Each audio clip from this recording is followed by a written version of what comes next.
Pour chaque énoncé du tableau ci-dessous, les affirmations des colonnes A, B et C permettent d'obtenir 3 affirmations dont une seule est vraie. Écris sur ta feuille de copie le numéro de chaque énoncé suivi de la lettre de la colonne qui donne l'affirmation vraie. Donc, la première affirmation, on dit une droite parallèle à la droite d'équation y est égal à 4x plus 5 a pour coefficient directeur. On nous propose les différents trucs. Donc, la bonne réponse, c'est 4. Donc, c'est oui à C là. Donc, on a un C. On va expliquer cela. Comme dans cette question, il y a la notion d'équation de droite qui est sortie. On va vous expliquer l'équation d'une droite. Donc ici, par exemple, quand on prend la droite D là, quand on met y est égal à 4x plus 5, c'est l'équation de la droite D. Quand on prend la droite L, on met y est égal à moins 2x plus 8, c'est l'équation de la droite L. Maintenant, il y a une notion qui est très importante qu'on appelle le coefficient directeur d'une droite. Maintenant, le coefficient directeur d'une droite, c'est quoi? Quand vous avez l'équation là, c'est le nombre qui est collé au x, qui multiplie les x. Ici, par exemple, j'ai x, non?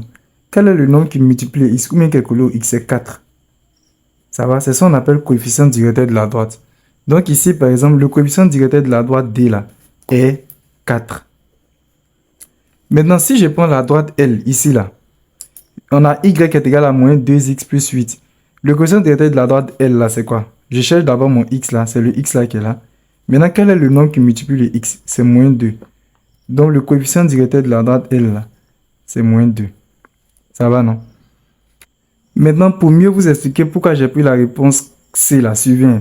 Je donne deux droites ici. Je donne la droite D d'équation y est égal à 4x plus 5.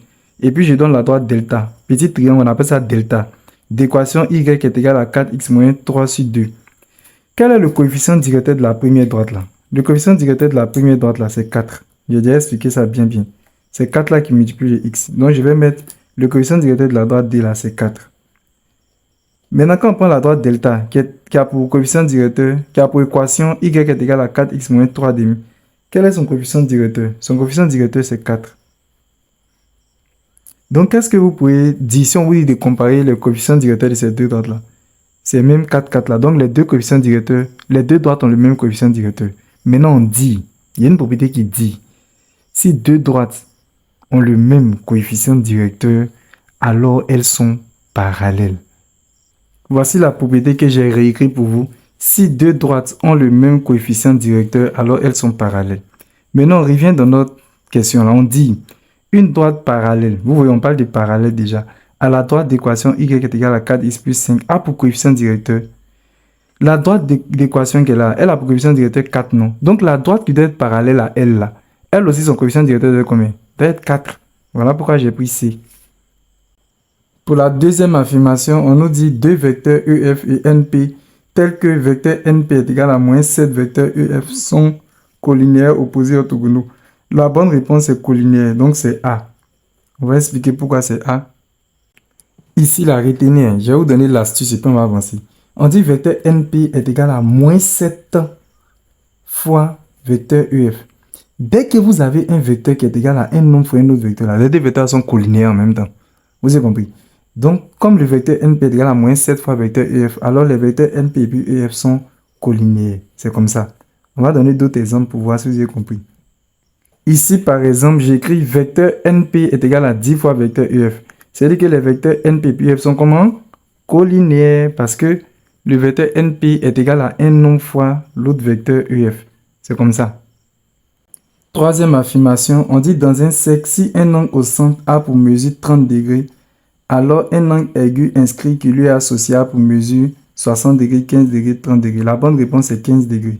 Donc je mets B. Pourquoi? Suivez. Dans un cercle là, non. Si vous avez un angle au centre et puis un angle inscrit qui sont associés là, l'angle aigu inscrit est égal à la moitié de l'angle au centre. Vous voyez ici là, ils ont dit alors un angle aigu inscrit qui est associé a pour mesure. On veut la mesure de l'angle aigu inscrit. Or, la mesure de l'angle aigu inscrit là, ça fait la moitié de la mesure de l'angle au centre. C'est-à-dire que 30, on devait diviser par 2. Si on divise 30 par 2, ça donne 15. Voilà. Nous allons passer à la quatrième affirmation.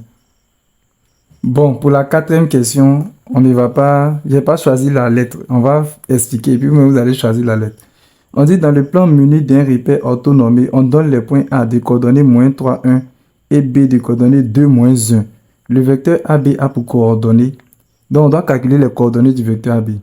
Donc, il y a une formule. Si vous voulez les coordonnées du vecteur AB, là, il y a une formule. Vous écrivez vecteur AB, vous ouvrez parenthèse. Vous commencez toujours par la lettre qui se trouve à droite. On commence toujours par la lettre qui se trouve à droite. On met x de B. Vous avez compris? X de B moins, dans la formule, on met toujours moins. Maintenant, vous faites x de A. En gros, c'est les xx. Ça va? Donc, on fait x de B moins x de A. Et puis, en bas, vous faites y de B moins y de A. C'est comme ça.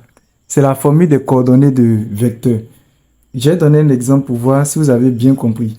Si on vous donne, par exemple, on vous dit de trouver les coordonnées du vecteur SR. Vous allez faire quoi? J'ai dit de commencer toujours par la lettre qui se trouve à droite ici. Donc, vous allez faire x de R.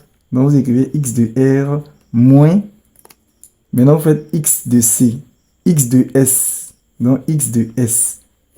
Et puis, en bas, vous allez faire y de R moins y de S. C'est comme ça.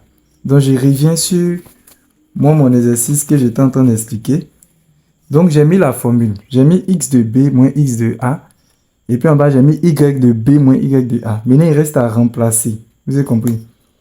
Quand on dit x de B, là, c'est quoi? Suivez. Si vous dites x de B, comme le nom le dit là, x de B. Donc, on va partir dans la lettre B. Donc, regardez. Voici la lettre B ici. Vous voyez la lettre B, non? Bon, je vais mettre les coordonnées là pour vous. Ils ont donné A. Bon, faut pas ça vous mélanger. Hein. Bon, ça c'est à côté. Hein. Je vais réécrire ce qu'il y a là. Ils ont donné A de coordonnées moins 3, 1. Et puis B de coordonnées 2, moins 1. Très bien. Ça n'a rien à voir avec ce qu'ils ont fait. C'est pour que ça soit devant nous. On dit x de B. Quand on dit x de B là, non, vous partez dans la lettre B. Voici la lettre B ici. Maintenant, son x là, c'est où? X là, c'est ce qui se trouve en première position.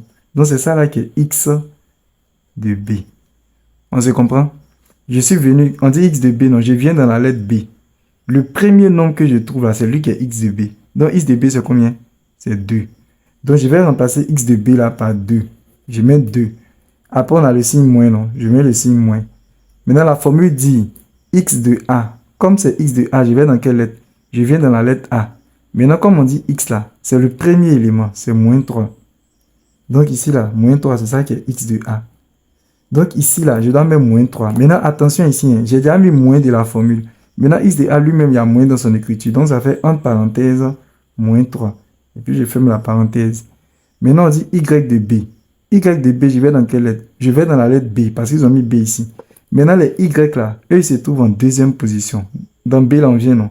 Ça, c'est première position, c'est déjà x de B. Deuxième position, moins 1 là. Ça, c'est y de B. Donc, y de B, c'est moins 1. Donc, ici, là, je remplace y de B par moins 1. Après, on a quel signe? On a moins. Je mets mon signe moins. Maintenant, on dit y de A. Je vais dans la lettre A. Voici la lettre A ici. Y, c'est lui qui se trouve en deuxième position. Donc, y de A, c'est 1.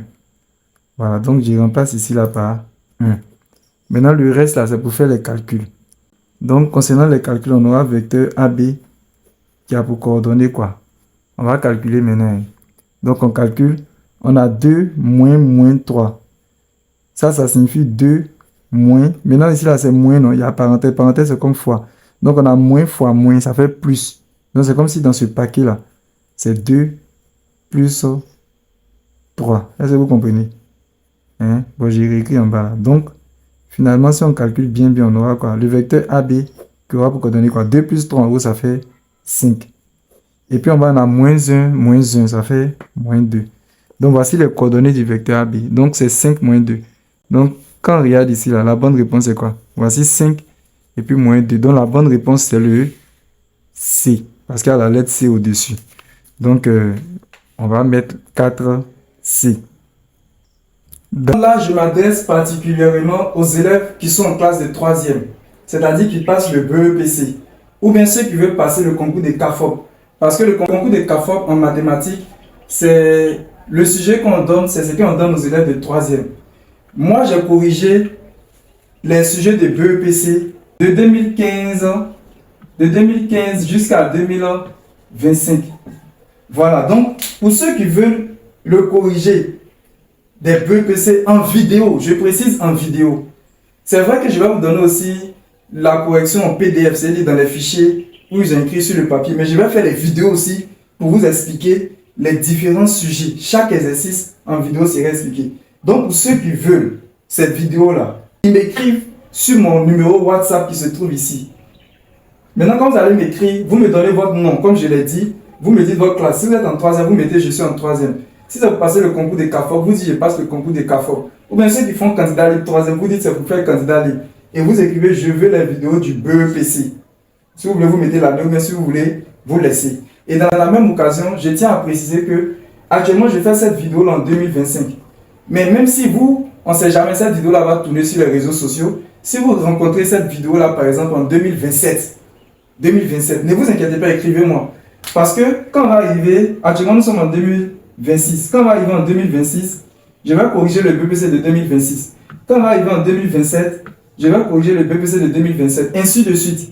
Donc, tant que je suis en vie, par la grâce de Dieu, chaque année, je vais corriger les différents sujets de BEPC. Donc, quelle que soit l'année à laquelle vous avez regardé cette vidéo, vous m'écrivez en disant « Je veux la vidéo du BEPC ». Sur mon numéro WhatsApp, je précise. N'oubliez pas de vous abonner à ma chaîne, de liker la vidéo, de la partager et de la mettre en favori. Pour toutes vos questions, veuillez les poser dans les commentaires. Je vous remercie.